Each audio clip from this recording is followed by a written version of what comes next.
উত্তরে রাজ্য সরকারের প্রতিটা কাজই হচ্ছে মানুষ জনবিরোধী এবং প্রকৃত জনগণের স্বার্থ বিরোধী। মুখ্যমন্ত্রী তার বিরুদ্ধে কটু কথা বলতে খারাপ লাগে, তো পশ্চিমবঙ্গে এরকম মুখ্যমন্ত্রী পেয়েছে, এটা পশ্চিমবঙ্গের দুর্ভাগ্য এটুকু বলতে পারি। শুধু পার্থ চ্যাটার্জি কেন, এই তালিকা কিছু কিছু তো মুখ্যমন্ত্রীর নির্দেশেও তৈরি হয়েছে, এটা নিয়ে বিস্ময়ের কিছু নেই। তৃণমূল দলের জন্মই তো হচ্ছে দুর্নীতিমূলক প্রক্রিয়ার মধ্য দিয়ে, অতএব তাদের কাজকর্ম দুর্নীতির সঙ্গে যুক্ত থাকবে, এতে বিস্মিত হওয়ার কিছু নেই।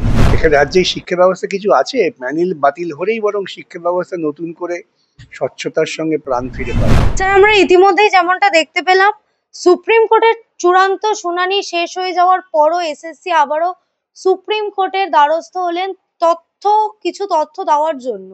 কি বলবেন সে বিষয়ে? তাদের কি এখতিয়ার আছে? না, তারা সবাই আবেদন করতে পারে সুপ্রিম কোর্টের কাছে, আবেদন করার ক্ষেত্রে তো কোনো বাধা নেই। কিন্তু বিস্ময়কর হচ্ছে, এতদিন ধরে শুনানি হচ্ছে, এসএসসি ঘুমিয়েছিল নাকি? এসএসসি অফিসাররা কি আফিং সেবন করেছিলেন? হঠাৎ মামলা শেষ হয়ে যাবার 3 দিন 4 দিন পর তারা বলছেন আবার নতুন তথ্য দেবো। এটার মধ্য দিয়ে বরং এসএসসির আরো অস্বচ্ছতাই প্রমাণ হলো। এর পিছনে কি কোনো কারোর হাত আছে বা কোনো কি করে বলবো কার হাত আছে না কার পা আছে কি আছে, তো আমরা আগাম বলতে পারি না, আর আমি এরকম আগাম কিছু বলিও না। তাহলে দাদা, এটা কি পুরোটাই আইওয়াস? হতে পারে। কিন্তু সেই জায়গায় দাঁড়িয়ে তো আমরা দেখতে পাচ্ছি সিবিআই যে তালিকা পেশ করেছে সুপ্রিম কোর্টে। এত ব্যস্ত হওয়ার কি আছে, শুনানি হয়ে গেছে, সুপ্রিম কোর্টে জাজমেন্ট যখন দেবে সেই জাজমেন্টটা পড়লে বোঝা যাবে সবকিছু। অর্থাৎ আগাম এত উত্তেজনার কি আছে? দাদা, সেই জায়গায় দাঁড়িয়ে তো আমরা যেমনটা দেখতে পেয়েছি, আমাদের প্রাক্তন যিনি শিক্ষামন্ত্রী পার্থ চ্যাটার্জির বাড়িতে বসে তালিকা তৈরি হয়েছে। শুধু পার্থ চ্যাটার্জি কেন, এই তালিকা কিছু কিছু তো মুখ্যমন্ত্রীর নির্দেশেও তৈরি হয়েছে, এটা নিয়ে বিস্ময়ের কিছু নেই। গোটা রাজ্য মন্ত্রিসভাটাই দুর্নীতির সঙ্গে যুক্ত। তৃণমূল দলের জন্মই তো হচ্ছে দুর্নীতিমূলক প্রক্রিয়ার মধ্য দিয়ে, অতএব তাদের কাজকর্ম দুর্নীতির সঙ্গে যুক্ত থাকবে, এতে বিস্মিত হওয়ার কিছু নেই। প্রাক্তন শিক্ষামন্ত্রী পার্থ চ্যাটার্জির বাড়িতে বসে তালিকা তৈরি, অন্যদিকে এখন যিনি শিক্ষামন্ত্রী ব্রাত্য বসু, তিনি চাকরি প্রার্থীদের আশ্বাস দিচ্ছেন যে 3 জনের যাতে তালিকা সেম হয় সেই চেষ্টা তিনি করবেন। তার মানে কি তিনি নতুন করে তথ্য জোগাড় করবেন, নতুন করে তথ্য তালিকা ম্যানিপুলেট করবেন? আরেকটা দুর্নীতি, এই একটা দুর্নীতিকে আড়াল করতে গিয়ে ওরা একের পর এক আরো আরো নতুন নতুন দুর্নীতিতে যুক্ত হয়ে পড়ছে। কিন্তু সেই জায়গায় দাঁড়িয়ে আমরা দেখতে পেলাম রাজ্য সরকার সেদিন সুপ্রিম কোর্টে বলেছিল যে প্যানেল বাতিল হলে নাকি শিক্ষা ব্যবস্থা ভেঙে পড়বে। এখানে রাজ্যে শিক্ষা ব্যবস্থা কিছু আছে, প্যানেল বাতিল হলেই বরং শিক্ষা ব্যবস্থা নতুন করে স্বচ্ছতার সঙ্গে প্রাণ ফিরে পাবে।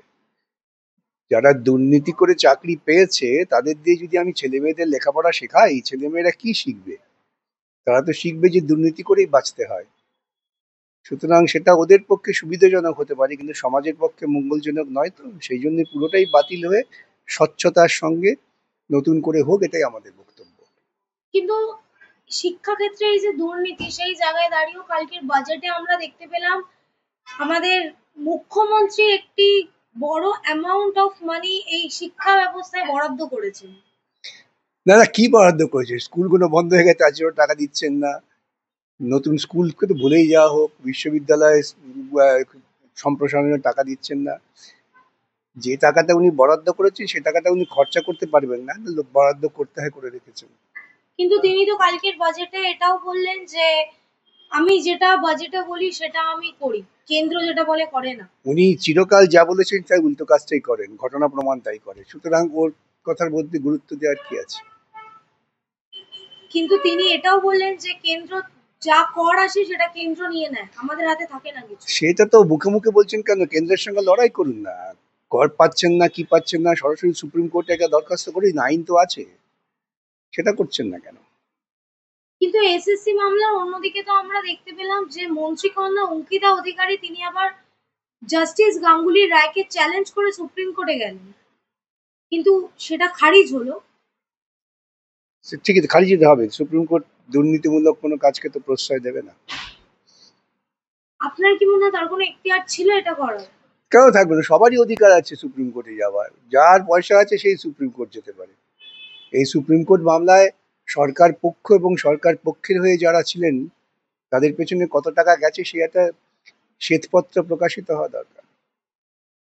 কিন্তু সেই জায়গায় দাঁড়িয়ে আমাদের মুখ্যমন্ত্রী মমতা বন্দ্যোপাধ্যায় কালকের বাজেটে ডিএ 4% বাড়িয়ে 18% করলো। এটা নিয়ে আমার থেকে ভালো হচ্ছে সরকারি কর্মচারীদের জিজ্ঞাসা করুন, যারা ডিএর জন্য লড়াই করছে তারা ভালো বলতে পারবে। আপনার কি মনে হয় এটা কতটা গ্রহণযোগ্য? আমার কাছে তো এই রাজ্য সরকারের কোনো কাজই গ্রহণযোগ্য না। ওরা কোনো কাজ গঠনমূলক মানুষের মঙ্গলের জন্য তো করেননি। সুতরাং আমাকে জিজ্ঞেস করলে পরিষ্কার উত্তরে রাজ্য সরকারের প্রতিটা কাজই হচ্ছে মানুষ জনবিরোধী এবং প্রকৃত জনগণের স্বার্থ বিরোধী। কিন্তু সেই জায়গায় দাঁড়িয়ে আমরা যেমনটা দেখতে পেলাম সেই পুরনো ঘাটাল মাস্টার প্ল্যান, সেই জায়গায় 500 কোটি টাকা বরাদ্দ করা ওই হয়েছে। ঘাটাল মাস্টার প্ল্যান আরো ঘেটে যাবে। টাকাটা আসবে কোত্থেকে? মদ বিক্রির টাকা। এখন যেটা করবেন, সরকার তো শুনছি ঘরে ঘরে মদ সাপ্লাই দেবেন। এটাই হচ্ছে ওর একমাত্র রেভিনিউ আর্নিং এর রাস্তা, আর তো কিছু নেই। কিন্তু অন্যদিকে তো মুখ্যমন্ত্রী মমতা বন্দ্যোপাধ্যায় নতুন প্রকল্প নিলেন নদী আর বন্দর। কেন এইসব মুখ্যমন্ত্রী, তার বিরুদ্ধে আহ কটু কথা বলতে খারাপ লাগে। তো পশ্চিমবঙ্গে এরকম মুখ্যমন্ত্রী পেয়েছে, এটা পশ্চিমবঙ্গের দুর্ভাগ্য, এটুকু বলতে পারি। কিন্তু তিনি তো, আপনারা বারংবার বলছেন তিনি করে না কিন্তু তিনি তো প্রেস কনফারেন্স করে পরিষ্কার জানিয়ে দিলেন যে আমি যেটা বলি আমি ওটা করি। উনি প্রেস কনফারেন্স করে রোজ বলেন, কিন্তু কাজ করেন না। উনি বলেছিলেন গত বছর বাজেটের সময় কত চাকরি হবে, হয়েছে? উনি বলেছিলেন গত বছর প্রত্যেক বছর সততার সঙ্গে পরীক্ষা হবে, লোকে নিয়োগপত্র পাবেন, পেয়েছে? উনি বলেছিলেন আমার সরকার দুর্নীতির বিরুদ্ধে, উনি বলার পর দুর্নীতি বেড়েছে। জেনে রাখবেন, উনি যা বলেন সেটা ওর অন্তরের কথা নয়। অন্তরের কথা কর্মীদের কাছে বলেন, করে যাওয়া লুটপাট, তাই লুটপাট হচ্ছে। কিন্তু তাহলে সেই জায়গায় দাঁড়িয়ে এত প্রতিশ্রুতি সবই কি মিথ্যে? সত্যিটা খুঁজে বার করা তো কঠিন। কোনটা সত্যি এটা খুঁজে বার করা তো কঠিন। কিন্তু অন্যদিকে ঘাটাল মাস্টার প্ল্যানে টাকা বরাদ্দ করা হয়েছে সেই জেনে আমার অভিনেতা দেব তিনি বললেন এবার মনে হয় আমার স্বপ্ন সত্যি হবে। তো ভালো কথা, তিনি তার স্বপ্ন সত্যি করুন। স্বপ্ন সত্যি হলে মানুষ উপকৃত হবেন, কিন্তু স্বপ্ন স্বপ্ন থেকে গেলে তখন কি হবে? তিনি নদী বন্ধনে 200 কোটি টাকা বরাদ্দ করেছেন, আরো বিভিন্ন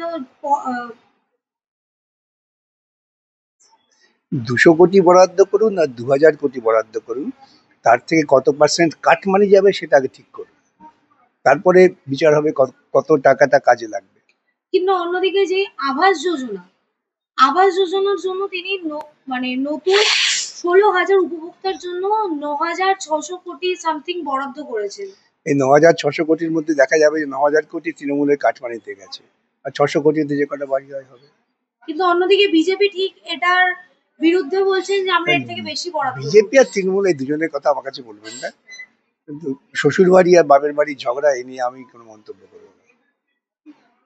দাদা আমার শেষ প্রশ্ন, এই যে বাজেট, এই মানে 2026-এ ভোটের আগে এই শেষ পূর্ণাঙ্গ বাজেট, তা কতটা যুক্তিযুক্ত বলে আপনার মনে হয়?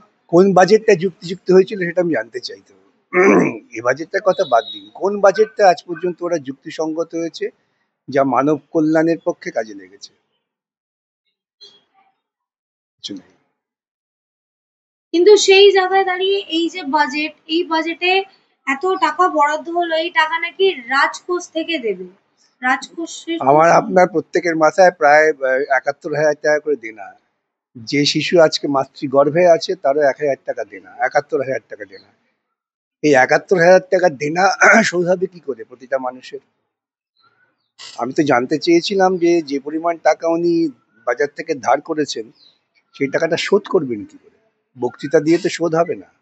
তাহলে দাদা এই পুরোটাই কি সেই 26-এ ভোটের জন্য? পুরোটাই ওর দলের কাটমানি বৃদ্ধির জন্য, আর কিছু না।